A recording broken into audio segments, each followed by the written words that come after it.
Welcome to day 5 of Return to Center, an orientation and stabilization course.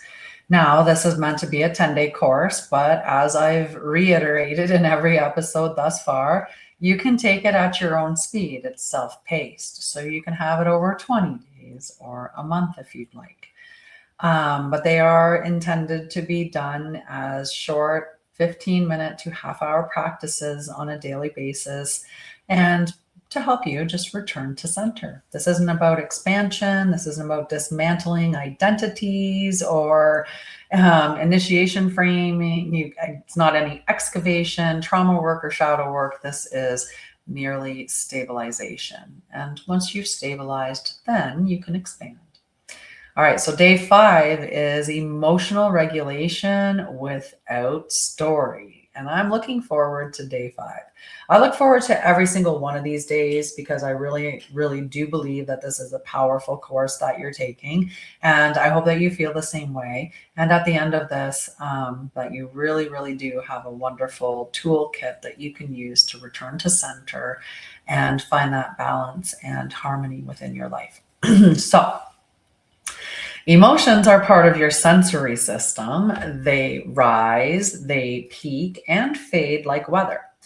But unlike other sensations, they're often immediately wrapped in meaning. I'm mad because, I'm sad because, this is what happened, this is what I did, that thing upset me or hurt me. There's all kinds of meaning making. We don't just feel sad, we ask why. We don't just feel angry, we decide, what does it mean? And this is why or where regulation becomes harder, because story prolongs intensity. When you attach interpretation to an emotion too quickly, the mind begins spinning around the feeling, trying to fix it, justify it, or suppress it. The emotion that lingers, not because it's unresolved, but because it's entangled. So that's why we've entangled in all this meaning and story. I used to say it this way is everything that you add to it amplifies it. So when we're manifesting, we want to be clear in our thoughts. We want to be clear in our emotions, right? We want to be thinking of having it. We want to be feeling as if we're having it. We want to be taking steps in the direction of that. Everything that we do, our thoughts and beliefs and feelings and all of those just add to the solidity or the concreteness of the stuff that's in our lives. So when we have something that creates that emotional reaction within us or creates an emotion within us, which is just a messenger, it's saying, I don't like that, or I like that, or that's, something that, created this energy within me. When we are, when something outside of us stimulates us in a way that we feel angry, that's us being propelled into action, because that's what anger does. It's that energy that propels us to take action, to change something.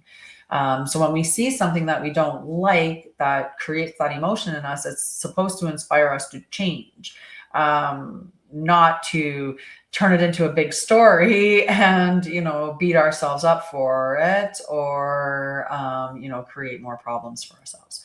So the emotion lingers because of the attachment to those stories. The more that we put together within it. So if I have a belief system that I'm an angry person and then something makes me angry, well, then that emotion is now confirming that belief system, and my thoughts are going to jump in there and create that as well. It's just more. It's going to create that to stay longer within your system. So today is not about denying emotions or pretending that everything is okay. We have emotions for a reason, and they are messengers, so we're meant to listen to them. It's about creating enough space for emotion to move without explanation. Letting sadness be a wave, letting frustration pass through, letting fear soften without dissecting it. And these are things that I have to work on. I say this every time. I create these courses for me just as much as I create them for everybody else. So this isn't about spiritual bypassing. We don't do that here. That's not what I teach at Anshara'El. It's, you need to learn the truth. And I've taught emotional regulation for a long time, and nervous system and everything else, especially with my previous previous employment as a registered nurse and all that stuff. So the emotions and your nervous system, they are very much tied to one another. So it's important that we are regulating through simplicity. You are not required to solve every feeling. You are allowed to breathe, to tone, to sigh or shake, and let the body complete what the mind would otherwise loop. So let the body just flow it out. Let the body express the energy and release it, right? This isn't about holding on to it. So that wave of sadness that comes, allow it to come, be expressed, and go. Don't attach to it. Don't create a big story with it. Don't suppress it as well, right? Which a lot of us tend to do. So we're going to let the body complete what the mind would otherwise loop by going into that storytelling and meaning making and judging and criticizing and shaming and all of the other stuff that our brain loves to do. So we're going to do our practice, and our practice is a breath and sound release. You can do this either sitting or standing, and you want to be in a relaxed position. It's not about like, oh, we're going to stand like, like little soldiers. We can be just sitting upright, but you want your spine to be straight. And we're going to inhale through our nose into our tummy. Okay, we always want to go down into our tummy. And we're going to exhale with a gentle sigh or a hum or a tone. So whichever rises in you is right for you. I'm not sure what's going to rise in me this time, because sometimes it's something different. So a sigh would be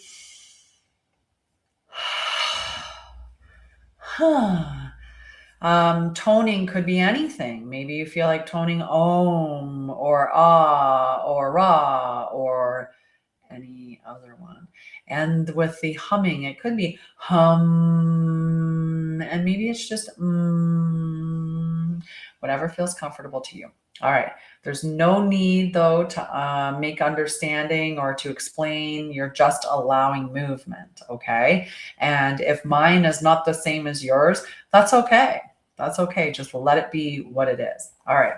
You can close your eyes if you want, and you can even mute me if you'd want, if you feel like you might make a different sound.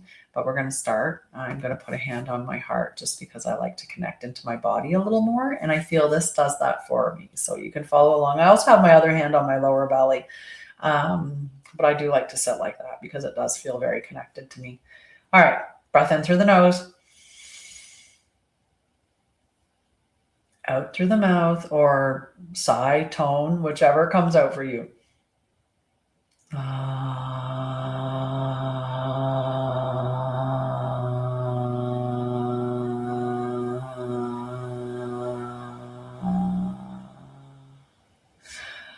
Oh, I think I was doing somewhere between something like an awe. I maybe didn't get fully into it, but let's see. We're going to do another one. Okay. So in through the stomach, in through the nose, all the way down into the tummy. Okay.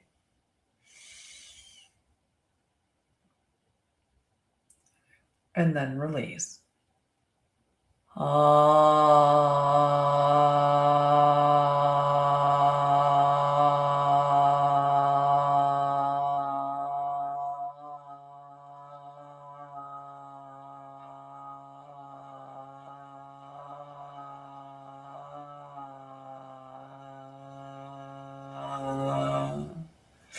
Did that one go better for you as well? It did for me, for sure. um, and you want to do one more? Let's do one more. 3 for good measure. All right. And then feel free to do this practice as much as you want on your own. It's really good for balancing out your nervous system.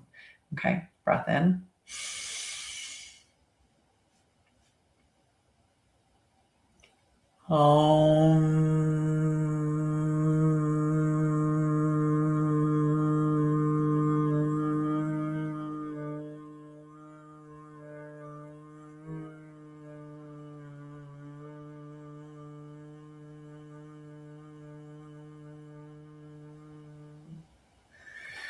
Did you make the same noise or did you change it up like I did? I kind of surprised myself, but right when I went to release the breath, Om came to mind. And so that's what I went with.